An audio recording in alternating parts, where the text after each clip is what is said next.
Hi friends, ఇప్పుడు అందిన breaking news. నిన్న టీడీపీ ప్రభుత్వం ప్రమాణ స్వీకారం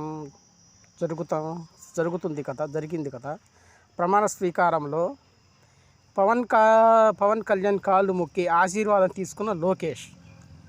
నిన్న ప్రమాణ స్వీకారోత్సవంలో మంత్రి లోకేష్ జనసేనాని పవన్ కళ్యాణ్ ఆశీర్వాదం తీసుకున్న వీడియో తాజాగా బయటకు వచ్చింది. పవన్ వద్దంటున్నప్పటికీ సోదర సమానులైన వ్యక్తి ఆశీర్వాదం తీసుకోవడంలో తప్పు లేదంటూ ఆయన పాదాలను తాకారు. దీనికి సంబంధించిన వీడియోలు జన సైనికులు, టీడీపీ ఫాలోవర్లు షేర్ చేస్తున్నారు.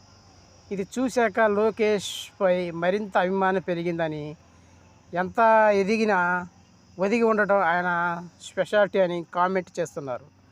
ఫ్రెండ్స్, ఈ వీడియో గురించి మీ కామెంట్ ఏందో కింద కామెంట్ సెక్షన్లో తెలియజేయండి friends. Okay friends, thank you.